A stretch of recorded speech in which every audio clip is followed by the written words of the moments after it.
Okay, brilliant stuff. So first of all, guys, I just want to say thanks everyone for thanks on behalf of myself and from Edco for their time for your time this evening. Tonight's session we're going to be looking at basically all things SRP. We're going to look at how we can use the natural world to support our students' ability to construct SRPs for leaving cert geography.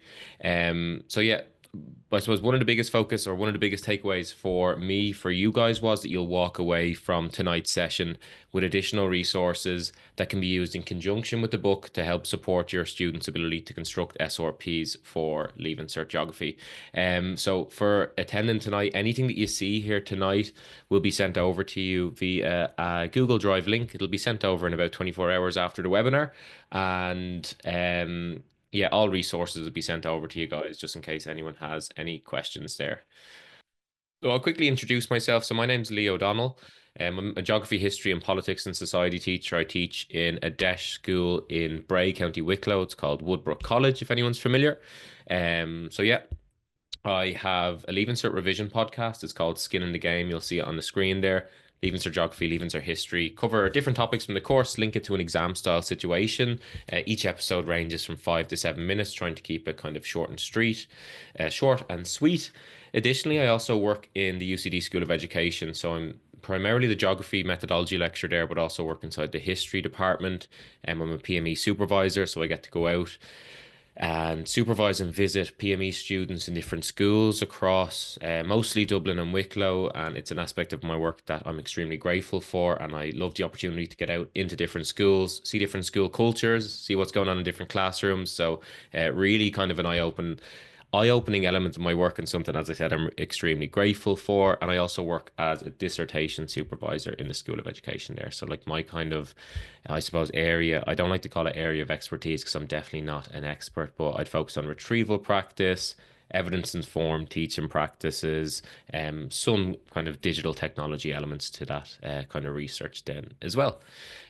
Hopefully, as we know tonight, I am the author of The Natural World. It's the book on the screen there with Edco. It's a Leaving Cert Geography book. I always laugh when I say it, but I underestimated the amount of work that goes into the book.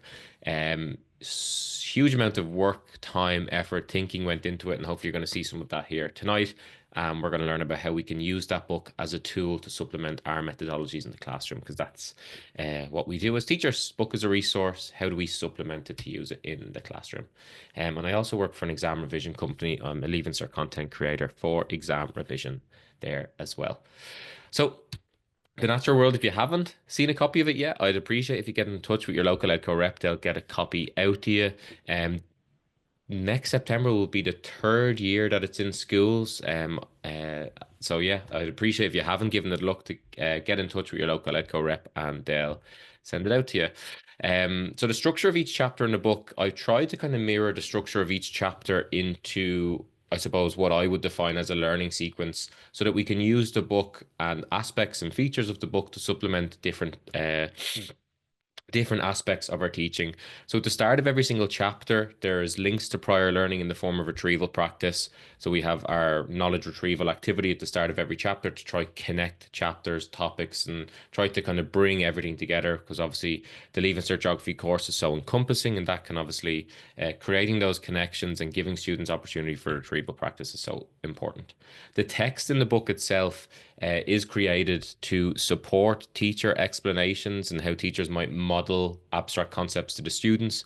And it's also constructed to try support student understanding in a student-friendly manner.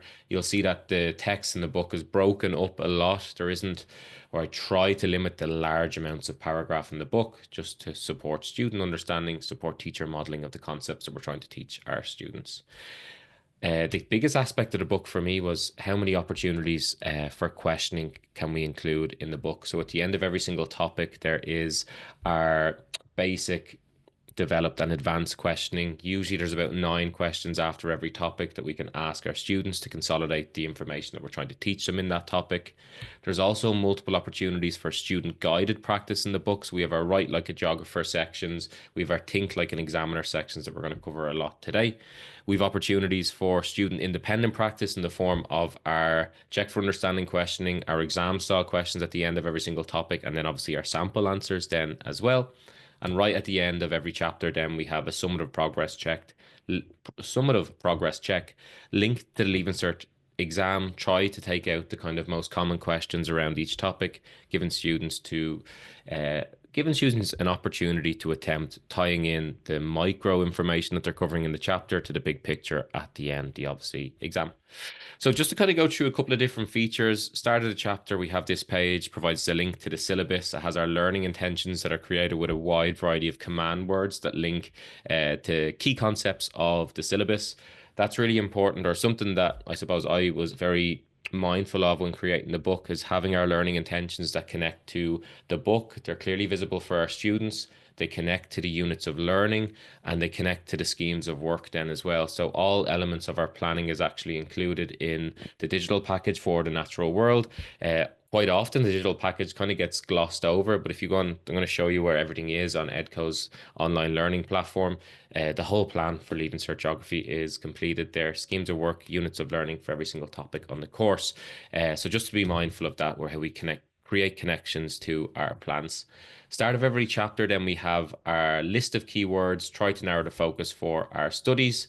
And on the Edco digital platform, then as well, we have a keyword definition document here. And it's a great document to use to just get to print out for your students, give them the keywords, get them to cover the keywords on their page, test their knowledge. And it's a really nice tool that I actually use myself with my own students if I'm just trying to, maybe fill 15 minutes at the end of a class, or if I'm giving them opportunities for retrieval practice around, maybe it might be a summative assessment in the classroom with my students, or whether it be a larger test, Christmas test, summer test, all that good stuff.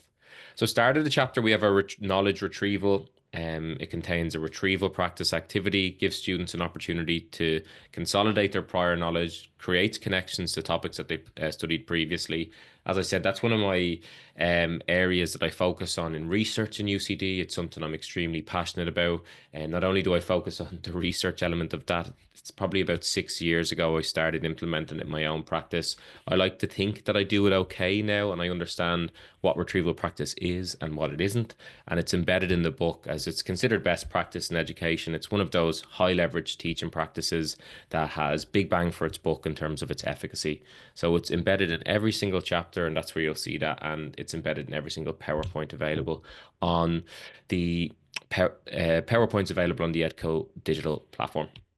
Text is constructed in the book. I'll skip over that. We have our large amount of assessment questions that are in the book. They're tiered questions, they're differentiated, and they're constructed to allow all learners to access the learning. We have our basic, developed, and advanced. Realistically, our students, H1s, H2s, should only be, or not should only, but should be answering our advanced knowledge questions very frequently. And we might have our ordinary level students answering our basic knowledge into our some of our developed knowledge questions then as well. They are tiered, they are naturally differentiated, and they're there to provide access to the same knowledge for all learners in the classroom, which is obviously so important. Then we have our Write Like a Geographer section. So there's one of these at the end of every single chapter, and there is one of these for every single exam question that's been asked on the Edco online platform. It gives the students an exam style question up here, and it gives them a success criteria. It breaks it down into a must, should, and could. Yeah, just I suppose breaking down that larger task of writing a 30 marker into a more manageable bite-sized chunk for our students. Also, at the end of every chapter is a sample exam answer, and it's usually focused around one of the most common exam questions from that chapter. Now, you'll see in the exam style answer, this is going to be important for what we cover now in about 10 minutes. It's constructed using what I'll call an SRP writing formula.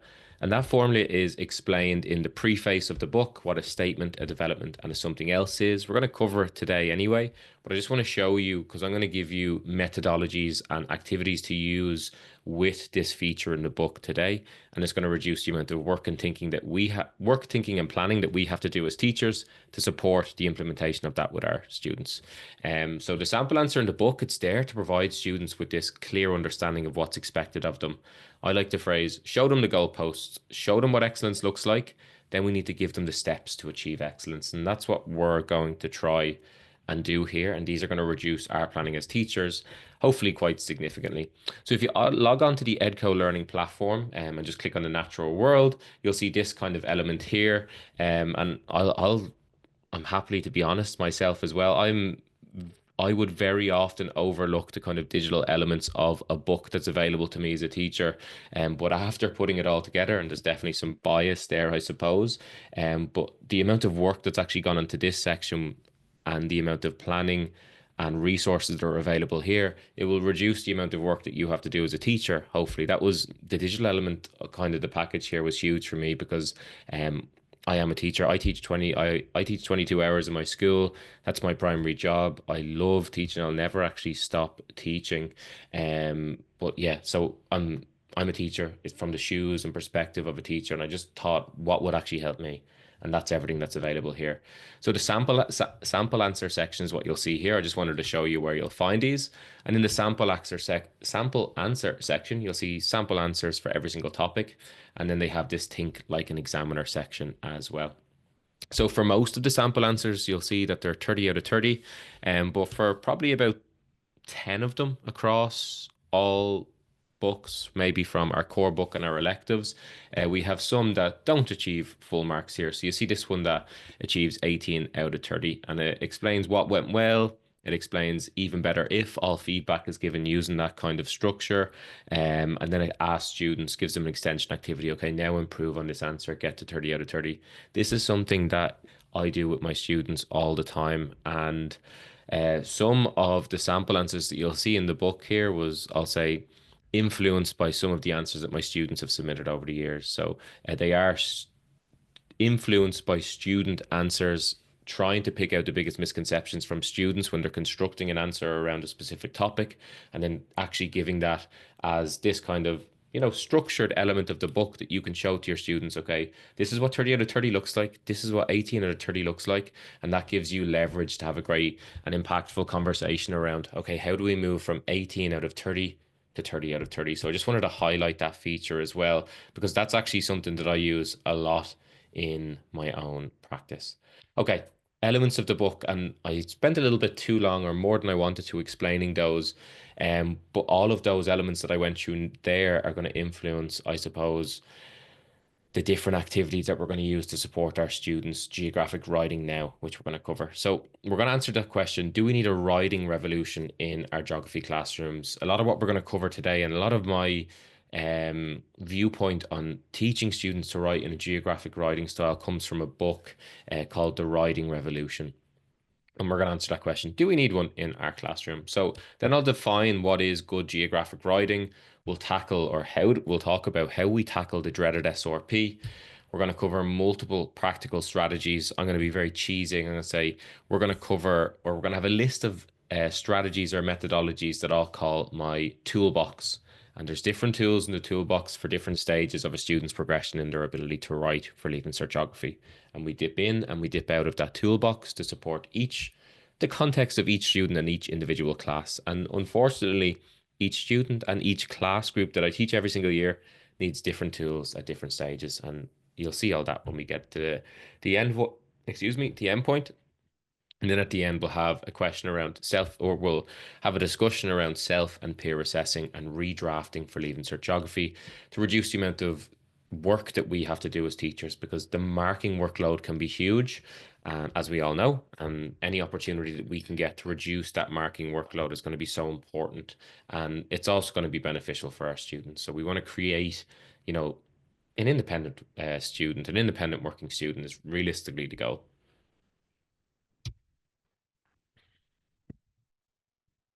Okay, so what does good geographic writing looks like? So before we go to teach students around writing for Leaving Cert Geography or writing an SRP, we ourselves as teachers have to have a mental, the phrase I'll use is a mental model of what we want their writing to look like. But we basically need a framework. We have to understand what good geographic writing looks like. For me, from my experience and through my perspectives, it includes three different aspects. Firstly, it has fully developed answers, it has links to examples and case studies, and finally, it has data to support the writer's claim. So, informally, the three things I'm trying to teach my students from first to sixth year is these three aspects. And in all our writing at junior cycle geography and at leaving cert geography, our SRPs need to have fully developed answers, links to examples and case studies, and data to support the writer's claim. Now, we'll all be familiar with this kind of phrase here on the screen. It's taken from the marking scheme for Leaving Cert Geography. I'm not going to read it out, but it's our definition for what a significant relevant point is. And usually, if I'm explaining this to my students, I'll go through it explicitly. I'll be okay. So, a significant relevant point is a single piece of factual information to which an examiner will assign a mark, weighting as prescribed in the marking scheme. And I go through the different examples of what they give: a statistic, additional relevant information, geographical term, brief explanation, development of a point, additional annotation information on a diagram. And I say to students, okay, the biggest thing we need to take away from this phrase is that an SRP, it can be very subjective. It might differ from teacher to teacher, and it might differ from examiner to examiner. So when we're writing and leaving cert geography, we need to be very mindful and very explicit around what we want a student to understand an SRP to be. So although I give them this definition and I go through it with them at the start of fifth year, that's probably the only time I'll go through that definition with them. And I'm going to give them an alternative definition for what an SRP looks like in my classroom and how we're going to use that explicit mental model of what an SRP is, or that explicit definition of what it is, to achieve this SRP as per the guidelines of the marking scheme. Okay. And then I'll explain to my students, okay, so to receive full marks on Leaving Cert Geography 30 marker essay, you're going to need to include 15 SRPs in their answer. I go through that significant relevant point. I explain it to the students. And then I explain, okay, for the duration of our journey, we're going to define it as something else. So I'm going to define an SRP as a statement followed by a development with something else thrown in. So then I say to my students, okay, we're going to say now that an SRP is three concise sentences and it must include a statement, a development, and something else. And then I'll go a little bit further, okay, but what is a statement, a development, and a something else? And I'll explain to students, okay, so a statement refers to a definite or clear expression of something. A development is when you elaborate or expand on your statement to bring it to a more advanced level. And something else can be a geographical key term. It can be a statistic, a fact, maybe a small diagram, illustration, or annotation around your statement. And I also say to students that something else could be another development. You might need to bring your development to an advanced or more elaborate level. And I give students an example of what that's going to look like then. So for me, an SRP generally is going to look something along the lines of this. Sometimes it'll differ in maybe its length, but for the most part, I'm aiming for short, sharp, concise sentences, statement, development, something else thrown in there. So the one that you'll see here, very basic. Granite is an intrusive igneous rock. This means that it forms from magma cooling slowly inside the Earth's crust. This results in large crystals forming in the rock. That's a very basic understanding of what a statement, development, and something else in. But I explained to students that's what we're looking for in our SRPs. Roughly three sentences long. Doesn't mean it's going to be three lines long, three sentences long. We don't need to use phrases like and, but, so, because, and yeah, and but so because we don't really want to write in extended sentences. We want short, sharp, concise sentences. And as I say to my students, there's no marks in our 30 markers for our coherency, our ability to write. There is obviously in our options, so like let's say our geoecology that most people will study, but in our 30 markers, there's no marks for coherency. So we have to be very clear, and it's a different writing style in geography than it is to English, and than it is to history, and than it is for politics for me. So even when I'm teaching those three subjects, the writing styles is so different. And then I explain to students, okay, so when we structure our Leaving Cert Geography 30 markers, I structure them with 15 SRPs, You'll see each SRP clearly defined as 1 to 15 down the side.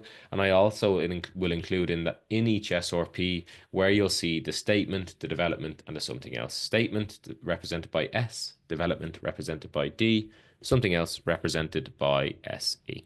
And I'll show them this is what it looks like. And maybe just to anticipate a question in advance here, in fifth year, I do ask my students to write their SRPs like this. So I asked them to number them, and I asked them to include bracket S, bracket D, bracket SE. And I asked them to do that just so I can clearly see what my students think they're doing at certain points in their ability to write in Leaving Cert Geography. And I also want them to think about, okay, here's my statement, here's my development, here's my something else. Now, I don't ask them to write like that for their exam. That's really important. I don't get them to put this into their exam. I ask them to just write their SRPs, not numbered, with no statements, developments, and something else's. So I phase and remove that scaffold or that expectation end of fifth year, start of sixth year, when the students have a good understanding of how to write 30 markers for Leaving Cert Geography. You're going to see an example of how I do that over the course of the webinar and how I phase that out. Just for reference, because I usually get asked this as well, how do I get students to organize themselves for Leaving Cert Geography? I get them to get an A4 hardback for writing timed essays in class, and I get them to get an A4 ring binder folder with poly pockets for organizing their essay plans.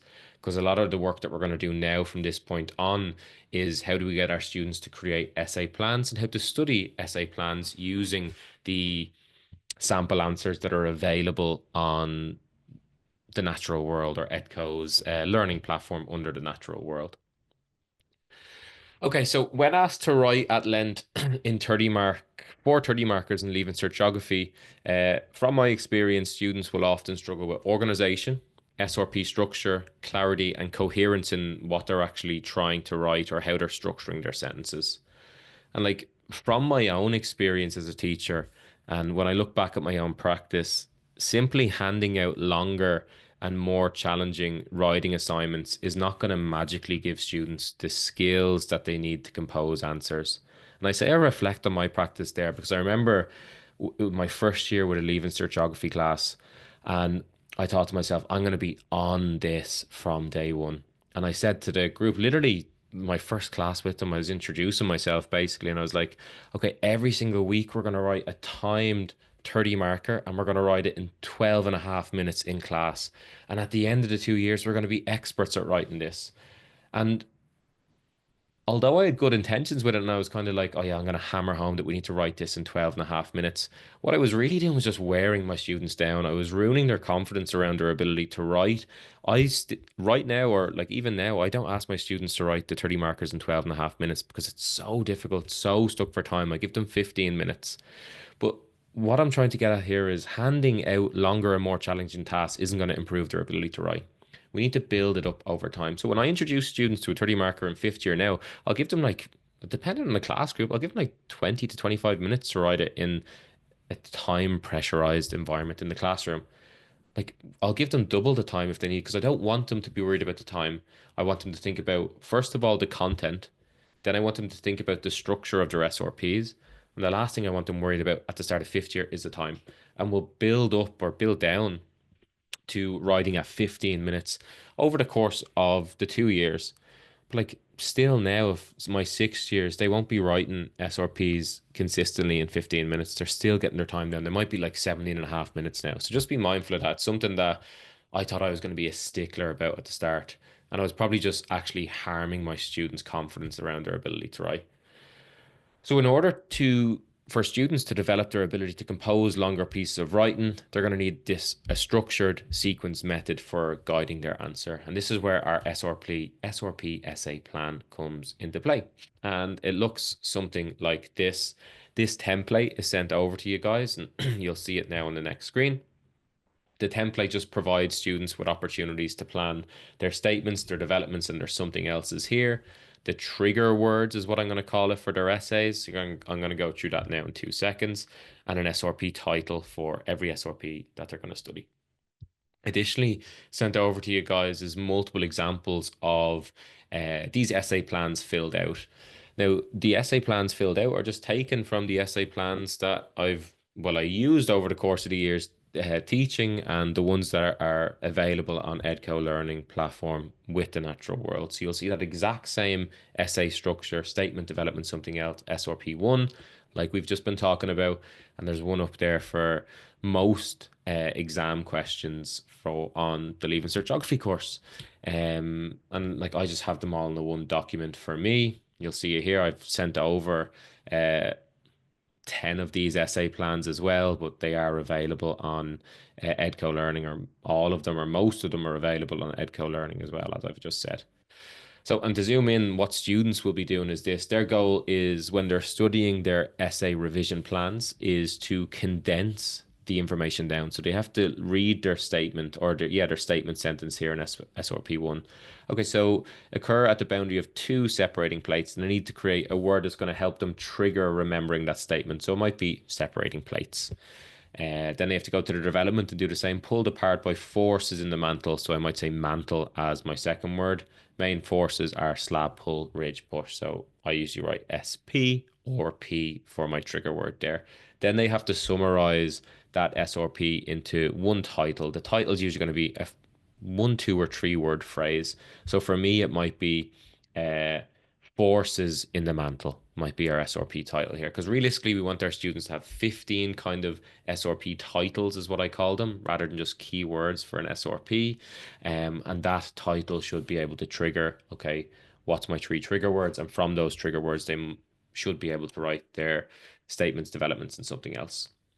Here's just a little video tutorial of how I'll actually complete that with my students. So here one, you can see it's human interaction with fluvial processes. So the first statement is there, flood defense is vital in the Netherlands due to low elevation and major rivers. So my first trigger word is the Netherlands. Then the Rhine, the Meuse, and the Wall rivers significantly influence fluvial processes. So I list the rivers. And then three, Roman dam construction initiated flood control efforts in the Netherlands. And I just write the Romans. And my SRP title there is the Netherlands. And then I get students to cover the sheet there, and they have to test themselves. Okay, so can I remember the SRP title? Okay, so it was the Netherlands. Okay, can I remember my three trigger words? Okay, so it was the Netherlands, it was the Rhine, the Meuse, and the Wall. And my third one was the Romans. And then, without using the SRP revision sheet, I asked students to elaborate on each keyword. Afterwards, they have to self-assess themselves, and I asked them to go back and fill in the blanks with a different color pen, so to help them identify where the gaps in their knowledge are. And they do this for every single SRP on the SRP revision sheet. And it's our way of creating a structured approach to students studying SRPs and working through the process of how we learn. We learn, or learning can take place through the process of condensing information down to small bite-sized chunks, testing ourselves and our knowledge to remember those small bite-sized chunks of information, and then working on that process of elaborating on key words to be able to extend our writing.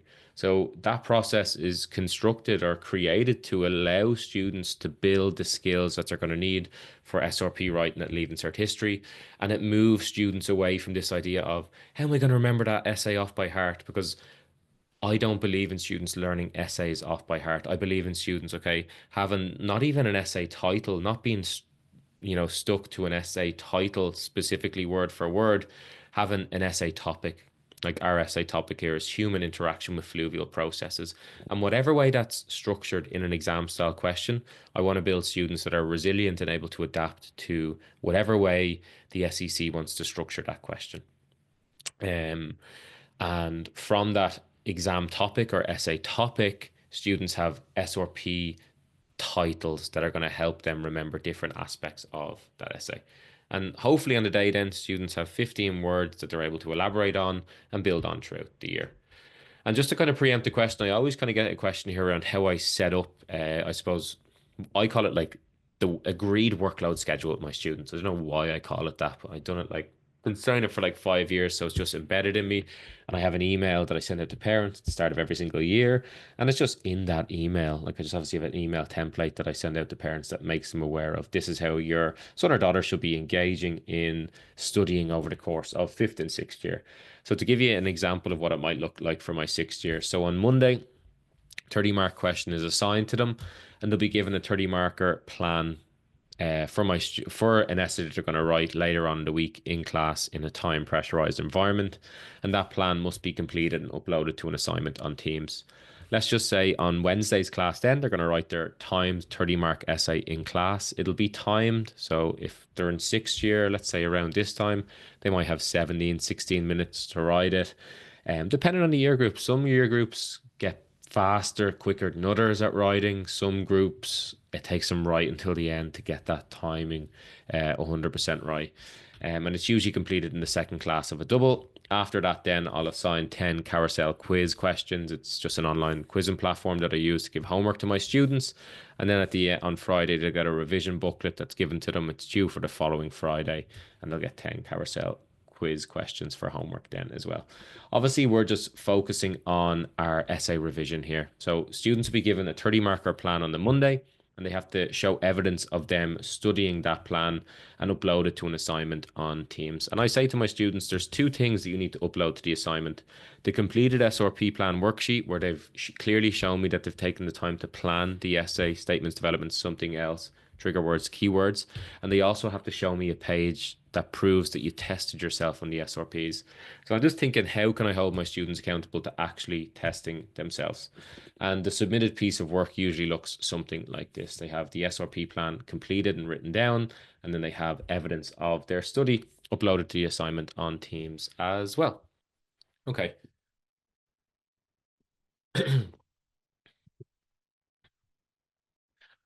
Excuse me. So hopefully now you guys have a idea of the big picture, the end product, what our sample answers look like, the SRP writing formula as I talk it. Okay, so how do students write in a geographic writing style? What is good geographic writing? Statements, developments, something else. We need 15 of them across the essay to hopefully get 30 marks. And I've gone through the process of how we teach our students how to study for Leaving Cert Geography. It's not, once again, I'm so against that concept or that idea of asking students to learn off entire essays. It's impossible for students to do. Not impossible for all students, but impossible for the majority of students and people to do. It is, and it doesn't create a sense of love for the subject. Like nobody likes learning something off. So we've covered the big picture. Now we're going to dip into different methodologies and different activities I'll use with my students to support different aspects of writing in that geographic style over the course of third year. So we're going to look at familiarizing students with the concept of a statement and a development. So before asking your students to write a statement, you want to make sure that they actually understand the concept. So a statement should express an SRP's main idea. And you'll also want to show them what a development looks like. And you're going to want to show them that it just provides extra details that relates to the general idea that the statement that they have provided. So in order to consolidate our students' ability to write statements, developments, and something else's in fifth year, we're going to use multiple different methodologies, is the fancy word, or the cheesy word that I like to use. We're going to use multiple different tools in our toolbox, and I have different names for different activities that I complete. First one I'll call distinguishing. Second one I'll call tell me more. Third one I'll call the match game. Fourth, odd one out. I think there's actually six. I think there's SRP tennis and words to SRPs is our last one. So each task or each methodology is going to be broken down into what I call level ones and level twos in order to scaffold the writing process. Level ones are going to have some element of a scaffold to support students. Level twos are going to have no scaffold, and it's going to be an opportunity for students to practice the skill that we're trying to develop with them. Okay, so distinguishing. So distinguishing, or we use distinguishing when we present students with a series of sentences and ask them to identify the one that is the statement and the one that is the development. And for level one, we start with just two sentences before providing students with more opportunities with increasing difficulties. The first time I introduce students to distinguishing is very early in fifth year. And the first time I'll do it using mini whiteboards or verbal questioning in front of the class. So I'll put this slide up on the screen. So, okay, I've got two sentences on the board. I want you to distinguish which one is the statement and which one is the development. Okay, on your mini whiteboards. Okay, 3, 2, 1, show me. I get whole class data on student understanding uh, in that one moment in the lesson, and then I'll get to say to students, okay, self-assess against my answers on the board. So our statement there was continental drift states that the world's continents are always moving. Our development there is this was discovered by Alfred Wegener. And then we'll go into maybe a little bit more challenging one. So I've got two sentences up on the board. Okay, mini whiteboards. Which one's the statement? Which one is the animal? Or which one is the development? I say, okay, so Wegener also found matching plant and animal fossils on different continents. The development usually plants and animals live in parts of the world due to differing climates. And then we've got our level 2. Okay, so now we're going to increase in difficulty. I've got 4 sentences up on the board. I want students to identify which ones are statement sentences, which ones are development sentences. And then I might even push them and say, okay, match the correct development with the correct statement then on your mini whiteboards, and the answers look like that. Now that I see that my students actually grasp the concept of distinguishing statements from developments, we can increase task difficulty. And I'll increase task difficulty using a worksheet like this. So here you'll see a distinguishing worksheet for earthquakes. And you'll see that it's just a list of sentences identified under different headings, and students have to identify whether the statement is, or identify the statement sentence in all the 3 sentences here, identify the development sentence, identify the something else sentence, and then they've got a list of activities here where they have to identify whether it's a statement, development, or something else. And then there's an extension activity at the end. Write 2 more SRPs on the topic of global distribution of earthquakes. What's important to understand about these worksheets and these tools that we're going to see now, they naturally differentiate themselves. They increase in task difficulty from start to bottom. They all have extension activities built in to push to higher achieving students.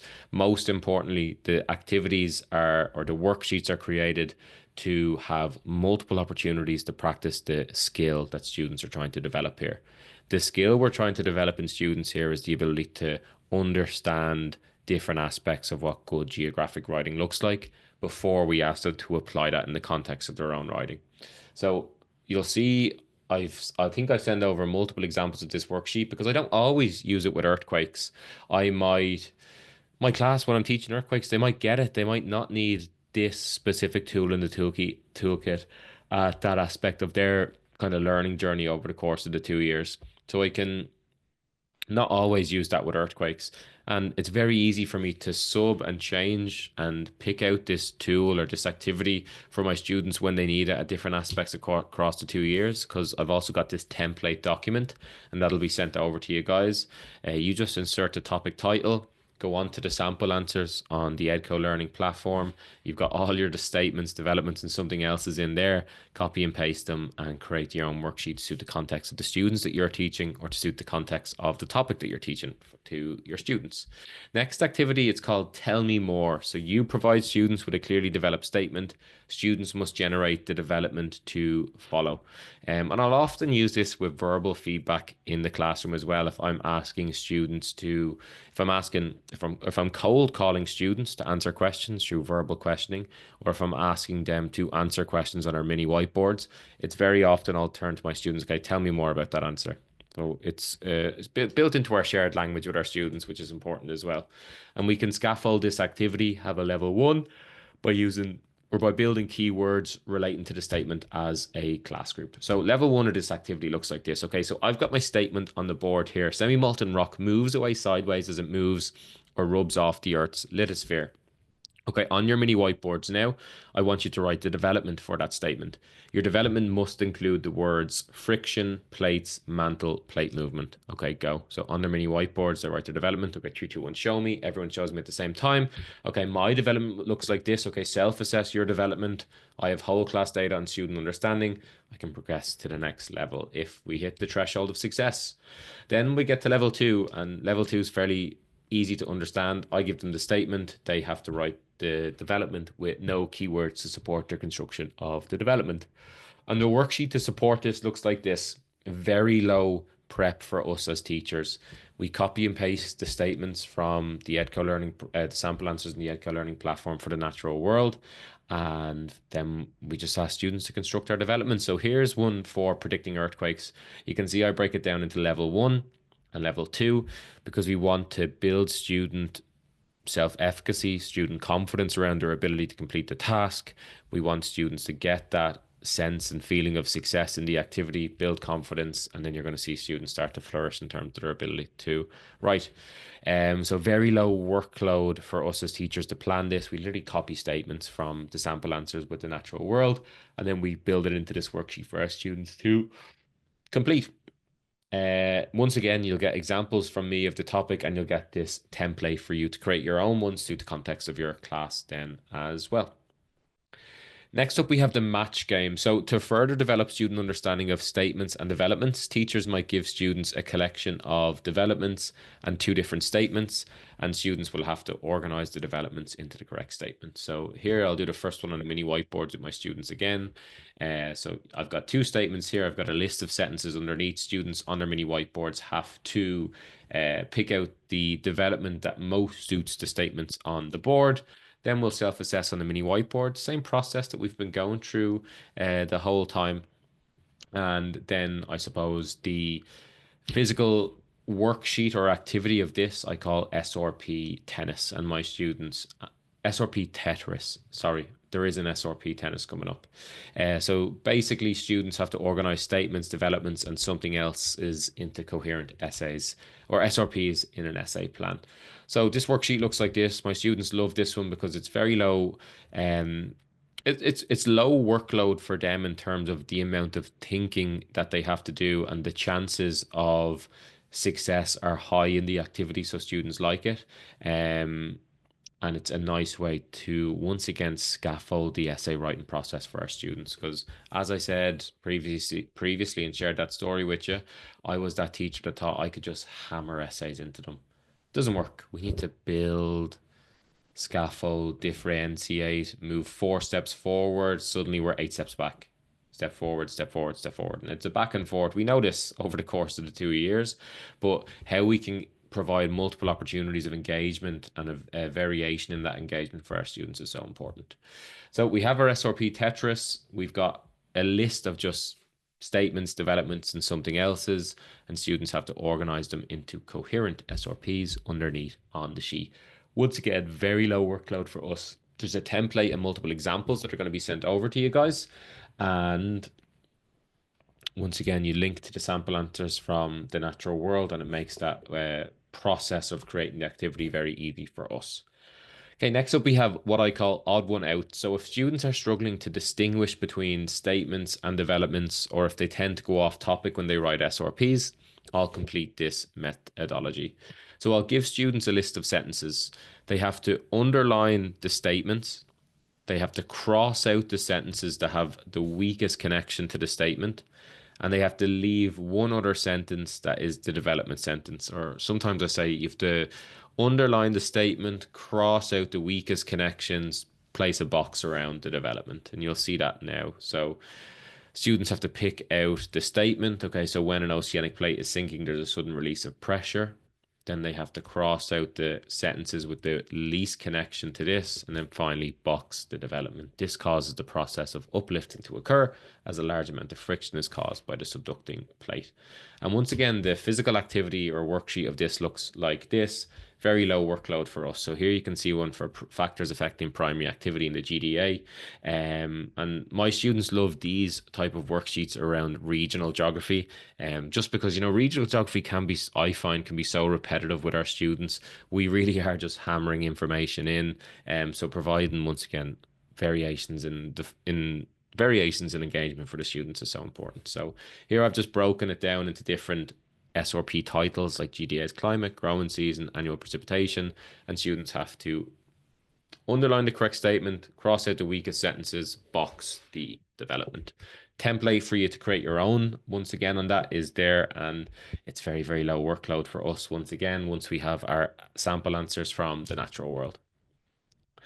Next up, this is one, to be honest, this is one that I will use the most with the students out of those tools. So Once again, just provide a bit of kind of frank honesty to those activities. So it's great having that variation. How many times I use those different activities varies from year to year.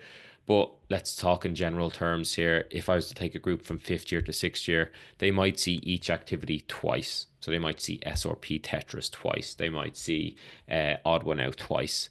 This one they might see 8 times over the course of the 2 years, because I think this has the biggest impact on the student's ability to think and reflect on what writing looks like in Leaving Cert Geography. And once again, anecdotally, this has had the biggest impact on my students' ability to understand what writing looks like. So to get students to grasp the structure of an SRP, I'll give them a paragraph and I'll ask them to deconstruct it into SRPs. So to give them this piece of text, students have to create SRPs with statements, developments, and something else is embedded in that.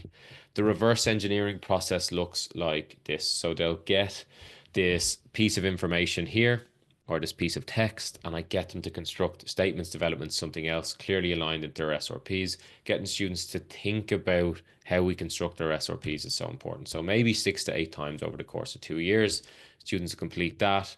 And a lot of the time in the past, I've just removed statements, development, something else from students' sample answers and put it into that reverse engineering box, obviously with their permission and without sharing with the class that it's from other students.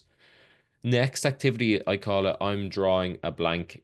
So students fill in the blanks from a simple 30-mark question. It's a fill in the blank activity, basically. There's level one, there's level two. Level one looks like this. They get a keyword bank. Level two looks like this. There's no keyword bank to support students doing that. They might do that 2, 3, 4 times over the course of the year. Just a different way for students to engage. There's nothing kind of revolutionary there. So I'm going to pick up the pace. Okay, last one up, SRP tennis. So students will work in pairs in this SRP tennis activity to go back and forth writing statements, developments, and something else on a prescribed 30-mark essay question. So if a student cannot return or write the next sentence in the SRP, the serving student wins a point. Students mark which SRPs they were not able to return sentences on and redraft those SRPs as an extension task. And I generally ask students to write in different color pens here to differentiate their SRPs and allow me to gather data on students as I circulate during this activity. And I'll put in a disclaimer here, promote friendly rivalries, because I've had some classes that absolutely love this and some classes that absolutely hate it. Just to be honest. So I generally tend to let friends do this activity together, mostly because a lot of the time they're more competitive with each other and they're more comfortable with each other because we're not trying to punish students for not knowing or understanding information in this activity. It's a friendly rivalry, and I don't ask students to share their results with their class. So I'm going to explain this. It'll make more sense once you see it now. And once you see it, I'm going to explain how I use it most of the time. So let's say, for example, on Monday, I've given students the essay revision plan on formation of two sedimentary rocks. I asked students to complete the essay SRP revision plan. I asked them to upload evidence of them studying to an assignment on Teams, and I tell them on Monday we're going to come into class and we're going to write this in 20 minutes. It's going to be time pressurized, independent work, and they're basically planning to write it. It's not a test, but plan to write it in that exam style situation, if you will.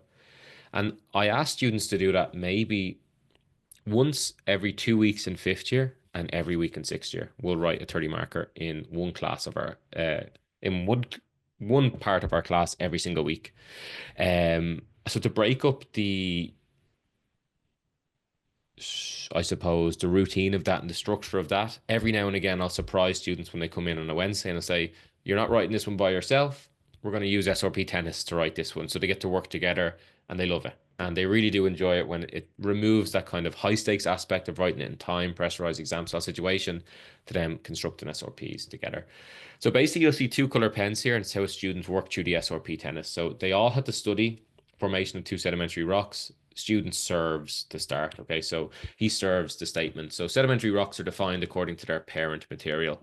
And then one of his classmates, she returns a development. And there are two types of sedimentary rocks. They're organic and inorganic. And the next student returns, and they return it again, and they go back and forth until one student can't remember. Let's say it's something else in this case. It's 1 point to the other student. If that other student can write to something else, he'll get 1 point. And then they start next on the next statement, development, and something else. And as they're completing this, I circulate. I get them to name each column so I can see what students have put the work in, put the effort in to actually learn the statements, developments, and something else's, and help me to gather data on student understanding of the concepts that we're trying to cover. Extension activity then. So let's say this student here, let's call him Carl, who got this X. Carl got 5 X's across that whole essay. At the end, I'll say, okay, Carl, for every X that you got, you have to rewrite that full SRP into your copybook and write a reflection on why you got them wrong, what you're going to do to improve it in the future. And I usually use something like that. Also, to break up the kind of monotony of students completing those timed essays in class, I'll go from words to 30 marks. So basically, I'll display a list of 15 keywords on the board, and I'll explain to students each keyword corresponds to an SRP from their 30 marker question, and students will have 15 minutes or any given amount of time to write that 30 marker question in class. Once again, I use this. I tell students on Monday, okay, you're going to be writing an essay on chemical weathering on Wednesday in class. And I tell students you're going to be writing it. You'll have 20 minutes to write it in class. It'll be from your essay plan. You'll have no support or guidance, that exam style situation. Then to scaffold it when they come in, maybe 4 times a year, they'll get this words to 30 markers. And I say there's a level 1 and level 2 to this then as well. Level 1, the words or the SRP titles are in order of SRPs in which the student studied. So it makes it very, very easy for students to identify the SRP title with the SRPs that they studied. Level 2 of that, I jumble them up. So it looks like this. And although they have the support of the keywords, they're not in order, and it just gives students different element and a different aspect to think about. Excuse me, I don't know why that skipped to the end there. I'll go back. And once again, that's just the SRP plan for that essay that you'll see. Okay, so peer and self-assessing their work. So we often show students how to create a successful piece of work, but we don't show them how to quality assure the work when they're finished. And hopefully, or we definitely all have experienced this situation as teachers when a student hands in a piece of work that's obviously missing a key aspect that we've just explained or taught them about, but they're no longer interested in regulating themselves as in their mind they are finished. So it's important over the course of the 2 years that we model to students how they check their work afterwards using prompts to scaffold that process.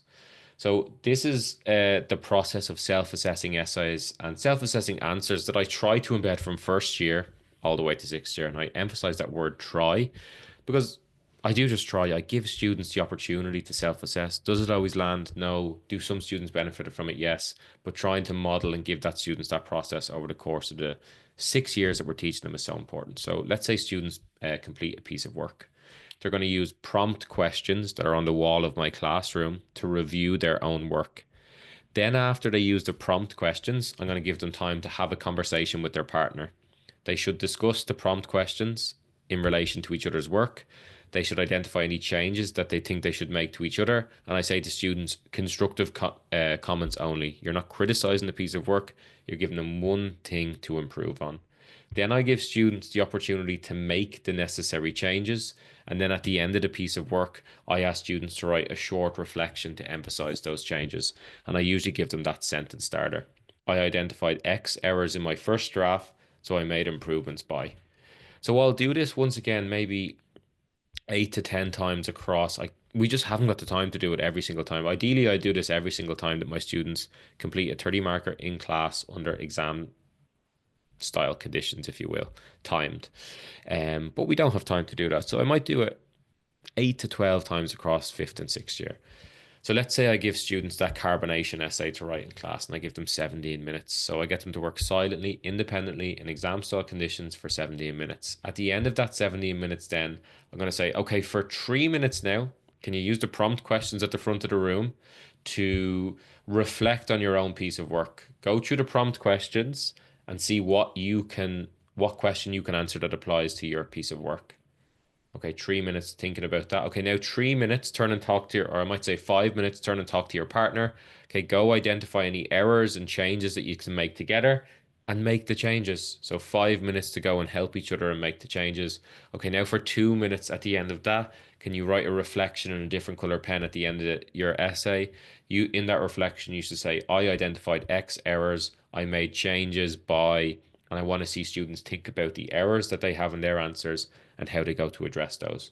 Once again, do I do that absolutely perfectly? No. But am I giving students the opportunity to stop, think, self-reflect, peer, or to turn and talk, collaborate with their classmates, and then make the necessary changes? Yes. And do I do it every time? No, I haven't got the time. We don't have the time, but I do give students the opportunity to do it sporadically across the 2 years. Last thing I'm going to talk about, and then I'm going to take any questions if anyone has them. But I use Padlet.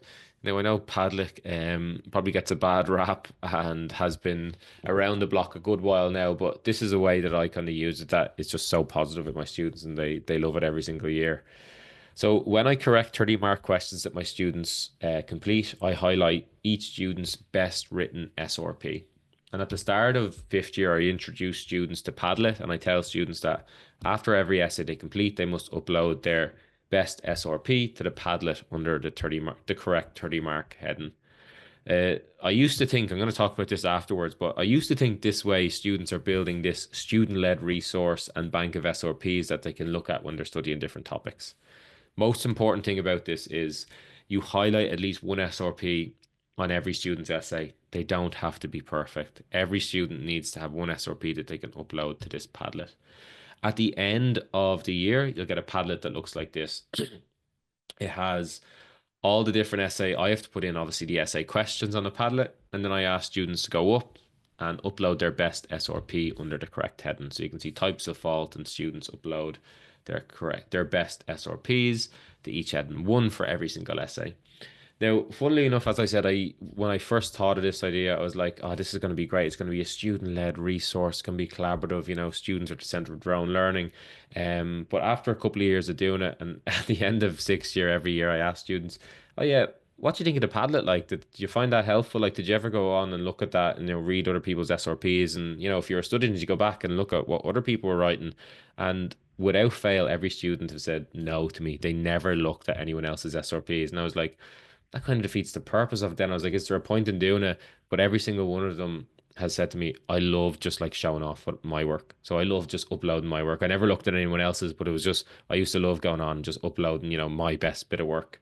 And so although they're probably not getting the original benefit and what I was trying to do with the Padlet for the students, it does build confidence, it does build self-efficacy, and it does obviously contribute to the culture of the classroom that we're trying to create. So my students love it, not the original, I suppose, didn't actually serve the original function that I wanted it to do, but still serves a function at the end.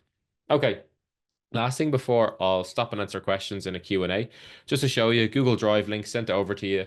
You get all those templates and multiple examples of every single activity that we covered in tonight's session. You'll also get the PowerPoint slides from tonight. So anything that you've seen on the screen here, all the templates, all the activities sent over to you guys. And other than that, I just want to say thanks so much tonight for your time, folks. I want to say thanks to Edco for having me. And yeah, just thanks so much for your time, for attending the webinar, and hopefully you'll be able to take stuff from tonight you'll be able to implement in your own practice yourselves.